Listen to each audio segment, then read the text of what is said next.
салом дӯстон, омодагӣ ба мавсими нави футбол дар авҷ аст ва дастҳо дар як вақт ҳам трансфер мекунанд ва ҳам бозиҳои санҷишӣ баргузор менамоянд. Ягон вақт дар бораи ин бозиҳо гап мезанем, агар барои шумо ҷолиб бошад. ҳоло хабарҳои трансферӣ пешниҳод мегардад ки бовар дорам ба он таваҷҷӯҳ доред. Ба канал обуна шудан ва лайку комментарияи худро дариғ намедоред. Дар ягон ҷо баъз ушнед мо бошад сар мекунем.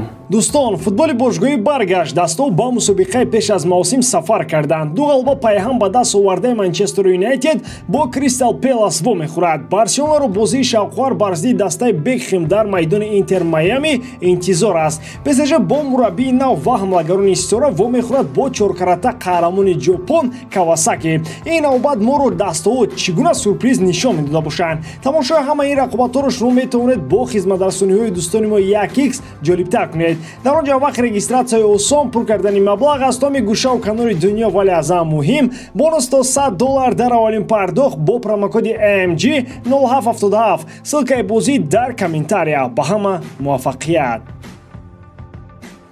нимҳимоятгари аргентинӣ Пауло Дибала то ҳол бедаста аст. ӯ баъд аз анҷоми шаҳрномааш бо ашкони шашқатори Ювентусро тарк намуда, ҳамакнун дастаи нав пайдо накарда истодаам. фикр дорам шумо дар хотир доред ки ин футболбоз бо дастаи Ювентус натавонистанд дар масъалаи шаҳрномаи нави ӯ ба мувофиқа оянд. гапи асосӣ сари маблағ мерафт ки Дибаларо қаноатманд намекард. чандин дастҳо талабгори Дибала ҳастанд, вале ҳамин ҷиҳати молиявии масъала садди роҳ мешавад.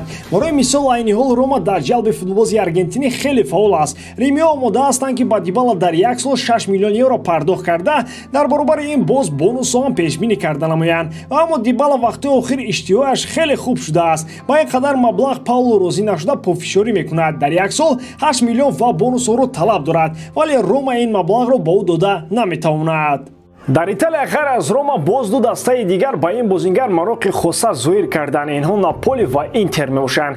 Интер ҳанӯз дар замоне ки Дибала бозингари Ювентус буд ба ӯ таваҷҷӯҳи хоса зоҳир кард, аммо нерадзуриҳо ҳам ба 8 миллион дар як сол розӣ нашуда истоданд. Наполи ҳам дар қатори дастҳои дигари итолиёвӣ нияти пардохт кардани 8 миллион дар як солро ба Дибала надорад. акнун дастҳои итолиёвиро ба ҳолашон мемонем. аз Англия клубҳои қисмати шимолии Лондон, Арсенал ва Тоттенхэм ба ин бозингар таваҷҷӯҳ доранд, аммо Антонио Конте ин бозингарро аз феҳристи худ дуртар карда истодааст. Дибала дар прессинг иштироки кам дорад. баъд Антонио чунин бозингарон писанд нестанд. Арсенал метавонад барои зарфият ва иқтидори хатти ҳуҷум ин бозингарро даъват намояд. агар ман ба ҷои Дибала мебудам, мерафтам ба Ньюкасл. пули нағз медиҳанд, лидери асосӣ мешавӣ, фақат кӯшиш кун ва легендаи даста мешавӣ. Ньюкасл ҳам метавонад бо ҷалби Дибала якчанд зина боло равад.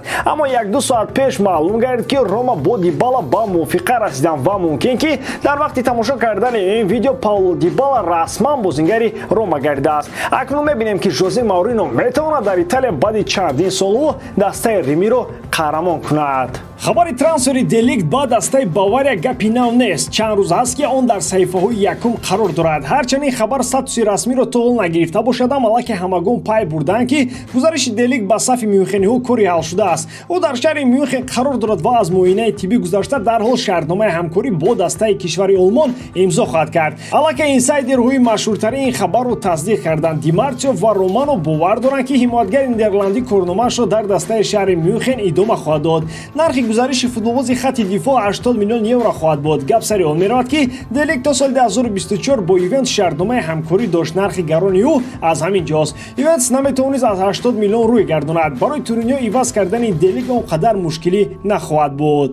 мехоҳам ҳамин гуфтаамро андаке фаҳмонам. Де Лигт худро ҳамчун як дифоъгари бисёр бузург дар Ювентус нишон дода натавонист. аз соли 2019 то охири мавсими сипаришуда ки Де Лигт шарафи Ювентусро ҳимоя мекард, пайваста ба иштибоҳҳои дағал роҳ медод. ӯ бо шаклу шеваи бозии худ ба Магуайр монанд аст. мавқеъро нодуруст ишғол мекунад, аз ақл дида бештар аз қувва истифода мекунад. дар ҷойҳои нодаркор хеле боло мебарояд ки ин мавқеъ ӯро холӣ мемонад. хулас ҳамчун дифогари бузург акнун ӯро ҳеҷ кас қабул надорад, аммо Бавария шояд ҷиҳатҳои дигари бозии ӯро баҳо гузошта ба сафи худ ҷалб кард. Дар ПСЖ тики-такаро надидем, аммо аз мавсими нав дар ин даста эки-текиро хоҳем дид. ҳайрон нашавед, ин фалсафаи душвор ва революсияи нав дар футбол нест. ин номи ҳамлагари ҷавони 20-солае аст, ки ба ПСЖ трансфер кард. ин ном ба доираи бузурги мухлисон шинос нест. Директори нави варшии дастаи ПСЖ Кампуш мехоҳад самти тараққиёти дастаи шаҳри Парижро куллан дигар карда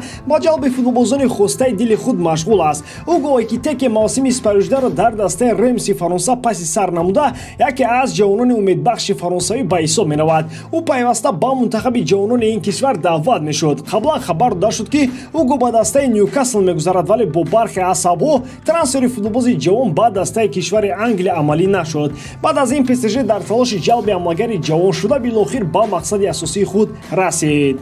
мутахассисони фаронсавӣ ишора мекунанд, ки яке аз трансферҳои дақиқ ва хеле олии парижиён маҳз ҷалби ҳамин бозингари ҷавон ба ҳисоб меравад. ӯро баъд аз чанд сол ҳамсафари Мбаппе дар хатти ҳуҷуми мунтахаби Фаронса ва дастаи ПСЖ мебинанд.